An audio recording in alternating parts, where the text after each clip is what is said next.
So hi everyone, welcome back to my channel, and today pag-uusapan natin about the process on how I applied for my ILR or indefinite leave to remain status here in the UK. So sa video na ito, i-share ko yung process na ginawa ko, na sinundan ko, ano yung mga documents na pinrepare ko and sinubmit ko, and this is all based on my personal experience, okay? So again, ako po ay isang nurse dito sa UK under Skilled Worker Health and Care Visa. And ako po ay dumating dito noong 2021, and this year, 2026, is my 5th year here in the UK. So, after 5 years, eligible ka na to apply for indefinite leave to remain status. So, sa 5 years na yon, hindi ako nag-change ng employer. So, same pa rin yung nag-sponsor sa akin na employer hanggang ngayon na nag-apply ako ng indefinite leave to remain status. And again, this is based on my personal experience, and much better, I always advise na i-check nyo lagi yung rules and regulations sa gov.uk because changes might occur anytime. So, pwedeng mag-change sila ng mga rules. So, much better na i-check nyo yun palagi before kayo mag-apply. Everything will be written there. Nandun lahat na instructions nila, ng updates nila. So, better check first before applying your own indefinite leave to remain or ILR status. So, ilalagay ko rin sa description box yung mga link na ginamit ko sa application. Okay, so let's start. So, step 1 is you have to know your eligibility. Kailangan alam mo kung kailan ka eligible to apply for ILR status. So, malalaman mo yon doon sa Vignet date or yung visa stamp mo nung una kang pumunta dito. Ako doon ako nag-base. Meron iba na nagsasabi na mag-base ka sa date of arrival mo dito sa UK. But for me and for my other friends, kasi syempre nagtanong din ako sa kanila, sinunod namin is yung Vignet date or yung visa stamp date, yung effectivity date doon sa visa stamp na ginamit namin nung pumunta kami dito sa UK. So, yun yung sinunod ko, yun yung ginamit ko. Like for example, sa akin, ang Vignet date ko o yung effectivity date ng visa stamp ko is August 2, 2021. Dumating ako dito sa UK, physically arrived here 31 of August 2021. Ang ginamit ko doon is yung Vignet date, yung August 2, 2021. You can also use ILR calculator sa online, but I just want to share my experience about ILR calculator. Meron akong ginamit na dalawang klaseng online ILR calculator. And magkaibang date yung lumabas sa akin. Yung isa is July 4. Pwede na daw akong mag-apply from July 4 onwards. Yung isa naman is July 5 onwards. So, ang ginawa ko para sure, ako na yung nag-manually count. So, August 2, 2021, ang ika-5th year ko sa UK is August 2, 2026. So, doon ako nag-start ng count. August 2, 2026, that's my day 1. Nag-count ako manually ng 28 days backwards. So, end ako sa date na July 6, 2026. So, para mas sure ako, nagpalagpas pa ako ng like 2 days. Tsaka ako nag-submit ng application, nagbayad and nag-submit ng application. So, nag-submit ako ng application. So, I paid and submitted my application July 8, 2026. And then July 11, 2026, that was Saturday. Yun naman yung date ng biometrics ko. So, before applying ILR, nag-prepare na ako nung Life in the UK test ko. So, eligible ako to apply for ILR ng July 2026. Pero January pa lang this year, 2026, nag-take na ako ng exam ng Life in the UK test. So, ilalagay ko sa description box ko ano yung link na ginamit ko. It's just an online reviewer. Ang ginawa ko is paulit-ulit lang siyang sinagutan from test 1, practice test 1 to practice test 17. I-familiarize mo lang mabuti yung questions and answers paulit-ulit. So, depende sa'yo kung gaano ka katagal mag-review, magpe-prepare. Based on my experience, doon lang sila kumuha ng mga questions. So, Life in the UK test, it's a 24 items questions. And you need to score 18 points para ma-pass mo yung exam na yun. Yun yung isa sa mga requirements for application ng indefinite leave to remain or ILR status. So, next is you have to complete your online application form. Ilalagay ko sa description box yung link na ginamit ko mismo nung nag-apply ako nung ILR ko. And make sure that you have to choose the Set O application, yung Skilled Worker Health and Care Visa Tier 2 application. Basta ilalagay ko yung link sa description box para yun yung pwede mo rin gamitin for your ILR application. So, isa sa mabibigay ko na tip dito is based on my experience, ang ginawa ko kasi hindi ko siya ginawa ng isang upuan lang. So, 2 weeks before my planned date of payment and submission, nag-start na ako nung online application form. And then, sinisave ko na lang siya. Meron kasi doon na pwede mong pindutin yung link na pwede kang mag-return doon sa application na yon, and then mai-email sa iyo yung link para ma-continue mo yung application later on, halimbawa the next day or sa day off mo, ganyan. So, pwede mo siyang i-save and draft. And then, pwede mo siya i-continue sa other days.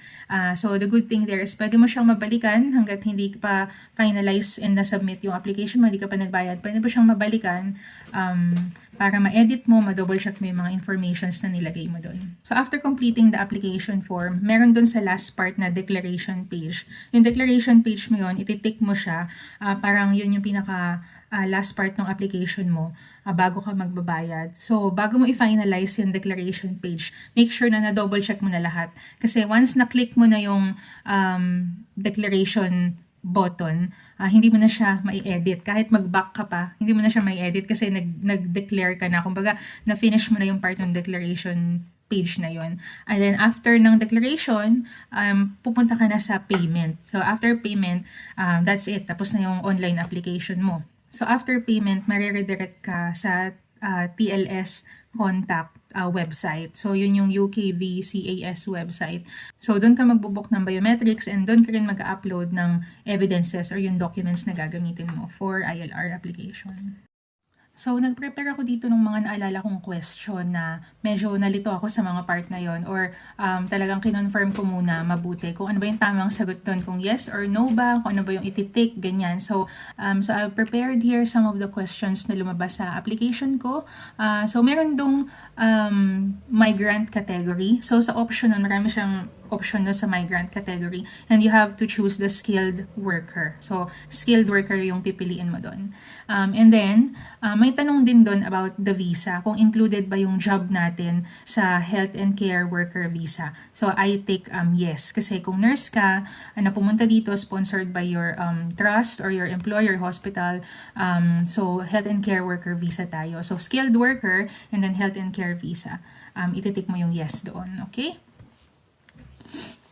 There's also another question about immigration salary list. So, meron doon tanong kung yung job ba natin as a nurse is included sa immigration salary list. So, yes or no ang option. And I answered no for that part. So, no ang sagot doon. And for the SOC code, so tatanungin ka rin ng SOC code, yung SOC code. Makikita yan usually sa COS natin. Tapos malalagay din yan dun sa support letter, ILR support letter na manggagaling sa HR nyo or sa visa and immigration team ng hospital or ng employer nyo.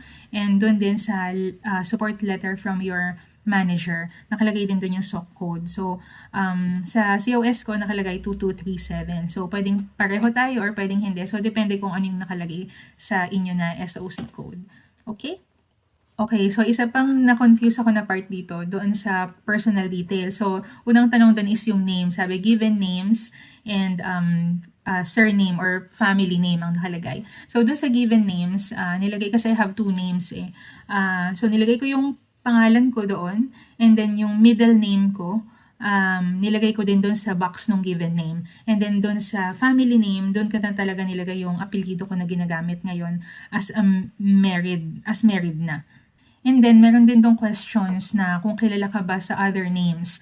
So, nag-yes ako doon, and then sa next box, nilagay ko doon yung full name ko nung dalaga ko. Siyempre, kung single ka, ino-know mo yon kasi hindi ka pa naman nagpapalit ng surname mo or ng full name mo. So, kung single ka, no siya. Pero kung married ka na, nag-change ka na ng surname mo, ginamit mo na yung surname ni husband mo, ako nag-yes ako doon, then nilagay ko doon sa box yung other name ko, yun yung name ko nung dalaga ko. So, ganun lang naman siya. So, the rest ng questions after that, mostly personal questions na, like passport details, COS details.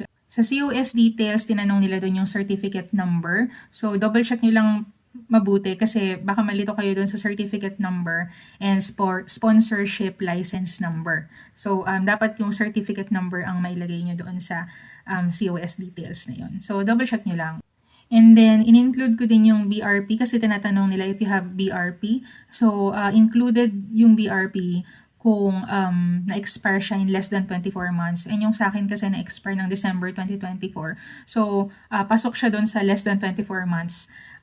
So, sinama ko si BRP. So, about dun sa Philippine National ID na question, kung meron ka daw ng Philippine National ID. So, kung meron ka, you can put your details ng national ID mo.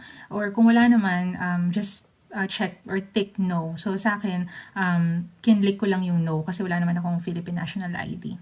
And then, meron din another question doon na kung kailan ka daw nag-physically arrive here in the UK. So, that time, napaisip ako kung yun ba yung visa stamp ko, yun talagang dumating ako dito sa UK. Pero, meron naman kasing nakalagay na physically arrive. So, yun yung talagang kailan ka nag-land dito sa UK. So, ilalagay mo lang din yung date nun kung kailan ka nag-land. Makikita mo yun doon sa visa stamp mo sa airport nung dumating ka, yung parang immigration stamp mo. Meron ding date doon. So, just double check it. And then, meron din doon travel history. Yung sa travel history, kailangan mo ilagay yung dates na na-spend mo outside the UK within that 5 years. So, yun yung from the time na dumating ka sa UK hanggang sa mag-a-apply ka na ng ILR mo. So, within that 5 years, ano-ano yung mga petsa na nag-spend ka outside the UK kung meron man. Like for example, nag-travel ka, umuwi ka ng Philippines, basta anything na outside the UK siya, nag-annual leave ka, ganyan, tapos nag-abroad ka outside the UK, kailangan mong i-specify kung ano yung mga dates na yun.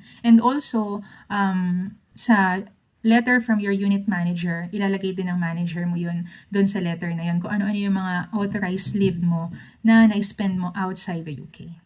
So, sa rules kasi, ang sabi sa website, dapat hindi siya more than 180 days within 12 months consecutive period. So, yun, dapat hindi ka lalagpas ng 180 days within the 12 months sunod-sunod na consecutive na period. So, yun, kung less than 180 days kang outside the UK within a span of 12 months consecutive period. So, okay lang yun. Safe naman yun. So, kailangan ma-monitor mo din siya mabuti or mabilang mo siya mabuti. And then, Life in the UK test reference number. Makikita mo yun dun sa email na dadating sa'yo after passing that exam. So, may email sila sa'yo na congratulations, you passed the Life in the UK test. Then, meron dun parang unique number or yung reference number mo. So, kailangan mo lang yun i-note and ilalagay mo din yun doon sa application. So, ayun pa. Later, pag-uusapan natin kung ano-ano ba yung complete list of documents na pinrepare ko. Yun nga, about the online application form, medyo mahaba lang talaga yung form. So, make sure na hindi mo siya mamadaliin. Pwede mo siyang i-save and draft lang. Tapos, return to that application lang. You will receive an email link para yun lang i-click mo. Then, enter mo lang yung password mo and then babalik ka na dun sa application mo and then ma-double check mo siya every now and then hanggang sa time na dumating na magbabayad ka na and mag-apply ka na. So, you have to take your time lang. So that's the part 1 of this video, how to apply for your ILR application. And make sure that you are subscribed to my channel and please click the notification bell para ma-notify kayo sa susunod ko sa part 2 na i-upload kong videos na kadugtong nito. On the next video, pag-uusapan natin yung documents, the full list of documents na pinrepare ko and other tips na pwede kong mabigay sa inyo or ma-help ko kayo sa application. And again, these are all based on my personal experience, and if you have any questions, you can directly message me to my YouTube channel. You can comment there or you can send me a message sa aking Facebook page, Mami Carla R, and I will also put the link on the description box below. And thank you. Good luck to your application and see you again soon on the next part of my video. Thank you. Bye!